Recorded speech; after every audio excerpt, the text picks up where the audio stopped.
UP के मुजफ्फरनगर जनपद में सभी मंदिर व मस्जिदों से हटाए गए लाउड स्पीकर।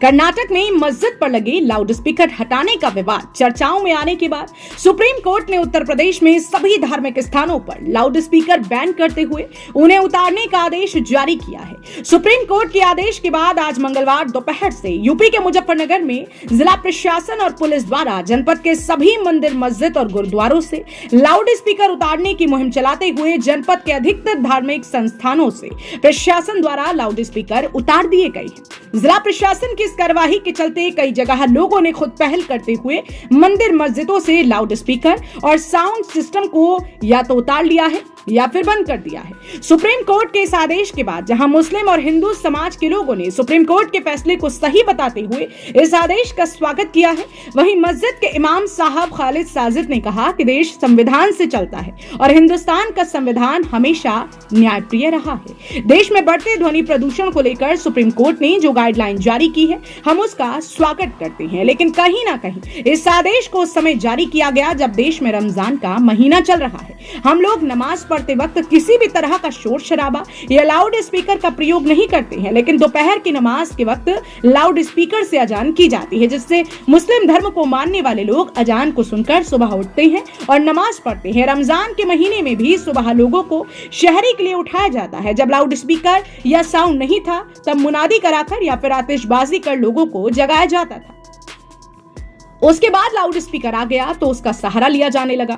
हम मानते हैं कि लाउड स्पीकर को तेज ध्वनि से बजाकर हम ध्वनि प्रदूषण करते हैं, लेकिन हिंदुस्तान हमेशा आस्था का केंद्र रहा है और यहाँ की गंगा जमुनी तहजीब से लोग एक दूसरे को त्योहार पर भेंट कर सांप्रदायिक भाईचारे की मिसाल देते हैं। लाउड स्पीकर बंद होने से परेशानी तो जरूर आएगी, लेकिन सुप्रीम कोर्ट ने सोच समझकर यह फैसला दिया होगा, इसलिए हम सुप्रीम कोर्ट के फैसले का स्वागत करते हैं। वहीं मंदिर के पुजारी रमेश चंद्र शास्त्री भी सुप्रीम कोर्ट के इस फैसले का स्वागत करते हुए इसे सही बता रहे हैं। उनका भी कहना है कि कहीं ना कहीं हम आस्था पर प्रदूषण फैला रही हैं। इबादत और पूजा बिना लाउड स्पीकर की भी की जा सकती है। इंसान सच्चे मन से भगवान का नाम ले, बस यही सच्ची श्रद्धा है, लेकिन आस्था के नाम पर शोर शराबा करना ठीक नहीं है। मंदिर और मस्जिद से लाउड स्पीकर हटाए जाने पर शहर काजी तनवीर आलमनी भी सुप्रीम कोर्ट ने के आदेश का स्वागत करते हुए मुस्लिम भाइयों से अपील की है कि वह खुद ध्वनि प्रदूषण के जिम्मेदार हैं, इसलिए उन्हें खुद ही मस्जिदों से लाउड स्पीकर को हटा लेना चाहिए। हालांकि सुप्रीम कोर्ट का फैसला उस समय आया है जब हिंदुस्तान में रमजान का महीना चल रहा है।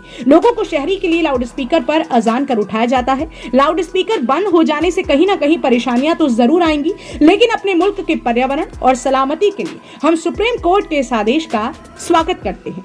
आपका इस खबर को लेकर क्या कहना है, हमें कमेंट में जरूर बताएं और ऐसी ही खबरों के लिए देखते रहें इंडिया प्लस न्यूज। मुजफ्फरनगर से इंडिया प्लस न्यूज के लिए संवाददाता तनवीर मलिक की रिपोर्ट। अभी लाउड स्पीकर उतारे जा रहे हैं मस्जिद से, तो क्या कहना चाहेंगे? क्या हुकूमत का जो आया है, तो आपके पास भी आया होगा, तो क्या आया उसमें, क्या लिखा है उसमें? सर्कुलर जो है वो आप जानते हैं सुप्रीम कोर्ट के ऑर्डर्स हैं 2018 के, तो उसमें यह है कि वॉल्यूम निर्धारित कर दी गई है सभी लाउड स्पीकर के लिए, दिन में भी और रात में भी। रात को 10 बजे से सुबह 6 बजे तक उस पर बैन है, आप उसको नहीं चला सकते। दिन में जो निश्चित वॉल्यूम है उस पर आप चला सकते हैं, एक बात। दूसरी बात यह है कि हमारे मुख्यमंत्री उत्तर प्रदेश का भी सर्कुलर आया है, उन्होंने ये कहा है कि जो लाउड स्पीकर की आवाज़ है वो परिसर से बाहर नहीं जानी चाहिए। अब हमारे साथ प्रॉब्लम ये है कि अज़ान जो है वो लाउड स्पीकर पर होती है। दो चीज़ें हैं, एक तो अज़ान और एक नमाज। तो नमाज से पहले अज़ान होती है, अज़ान पर बुलावा दिया जाता है मुसलमानों के कि आप नमाज के लिए आइए, आप भलाई की तरफ आइए, अल्लाहु अकबर। तो अब अगर हम उसकी आवाज़ को परिसर तक सीमित कर देंगे तो ये समस्या आएगी कि लोगों को जो अपने काम में लगे हुए हैं, कारोबार में लगे हुए हैं, लेडीज़ अपने किचन में लगी हुई हैं, बच्चों में लगी हुई हैं, तो उनको ध्यान नहीं रहता टाइम का। तो अज़ान से उनको टाइम पता चल जाता है कि अब ये नमाज का टाइम हो गया है, तो इस वक्त हम जो है मस्जिद में चले जाएं और नमाज अदा कर लें। तो हमें प्रॉब्लम जो आएगी वो अज़ान में आएगी, ठीक है।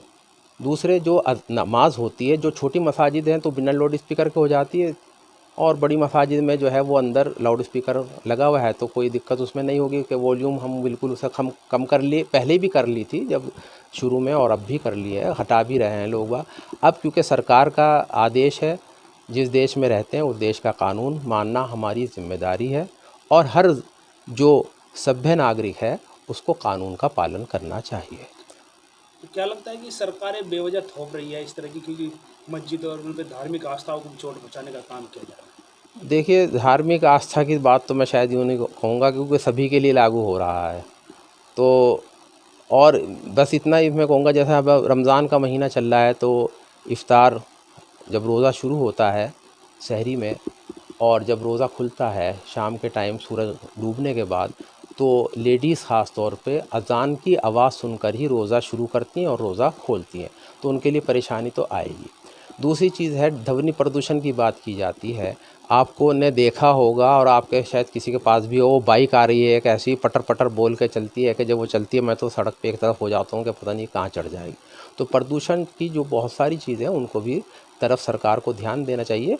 ये हमारी जो दुनिया है बहुत खूबसूरत है, प्लेनेट जो है हमारा बहुत खूबसूरत है, तो इसे हमें प्रदूषण से बचाना है। वायु हो, जल हो, ध्वनि हो, कोई सा भी। एक सुप्रीम कोर्ट का ऑर्डर आया है कि मंदिरों पर सभी जो सुबह के समय रेडियो बजती थी सुबह शाम, वो बंद की जाए, तो क्या कहना चाहेंगे इसमें? इसमें ऐसा ही है, देश संविधान से चलता है और हम भी सरकार के अंदर आते हैं।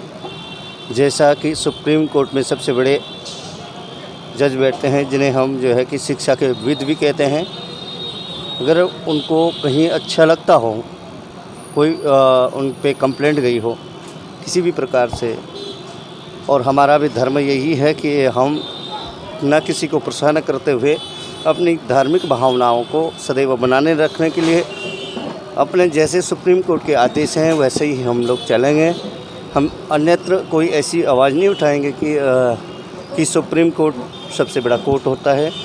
उनका सम्मान, मान सम्मान हम ही लोगों को रखना होता है, और इसलिए हम कोई ऐसा कदम ना उठाएं जो सुप्रीम कोर्ट के विपरीत जाए।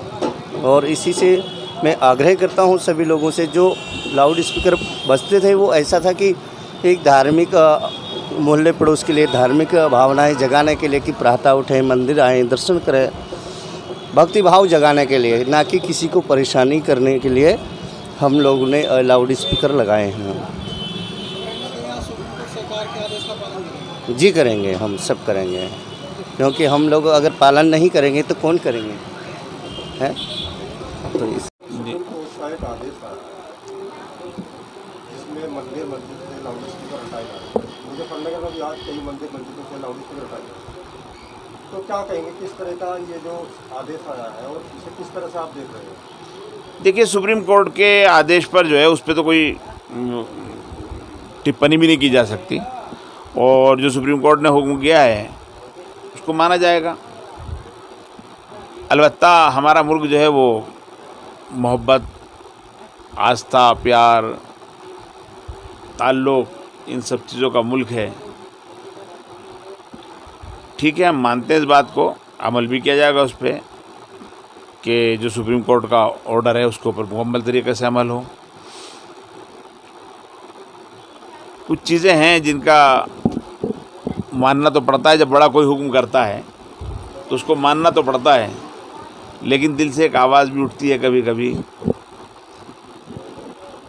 कि मंदिर हो, मस्जिद हो, गुरुद्वारा हो, चर्च हो, जहाँ मिलीजुली आबादी है, परेशानी ज़्यादा होती है लोगों को, वहाँ पर तो बाकी वो होता है। लेकिन बहुत अच्छा होता अगर ये हुक्म इस तरीके से होता कि जहाँ लोगों को दिक्कत नहीं है, जहाँ परेशानी नहीं है, उसको वहाँ पर ये इस तरीके से उसमें कुछ छूट होती थोड़ी सी। लेकिन मसला हमारे साथ ये भी है कि अगर हमें ज़रा ही छूट मिलती है तो हम बहुत ज़्यादा उसे पकड़ने की कोशिश कर लेते हैं। असल वजह वही है कि हम जो नाजायज़ फ़ायदा उठाते हैं कानून का, उसकी वजह से कानून को बहुत सख्ती के साथ एकदम लागू करना पड़ता है। तो बहरहाल माना जाएगा, वो तो मुझे भी मान्य होगा, आपको भी मान्य होगा, और कोई हुक्म। हिंदुस्तान एक धार्मिक आस्थाओं का केंद्र है। बिल्कुल है, हिंदुस्तान से बड़ा आस्था का केंद्र कोई हो ही नहीं सकता, इसलिए कि दुनिया के सबसे पहले नबी हज़रत आदम अलैहिस्सलाम हिंदुस्तान के अंदर आए। हुजूर अक़दस सल्लल्लाहु अलैहि वसल्लम को ठंडी ठंडी हवाएं जो आई वो हिंदुस्तान से आई। ये तारीख़ है, ये हकीकत है, ये 1400 साल पहले लिखा हुआ है, और वो कब्रें हैं हम वैसे जुटला सकते हैं कि नहीं ये गलत है, लेकिन जो सच्चाई है वो तो अपना वो कहती रहेगी। मैं लाख इनकार करता हूँ कि सोनू भाई नहीं है, लेकिन सोनू भाई सामने बैठे हैं तो मानना तो पड़ेगा। नहीं मानना पड़ेगा, मुझे तो मानना पड़ेगा। हिंदुस्तान आस्थाओं का शहर है, हिंदुस्तान मोहब्बत का मुल्क है, हिंदुस्तान आस्थाओं का मुल्क है। इंडिया प्लस न्यूज, सिर्फ वही जो सही।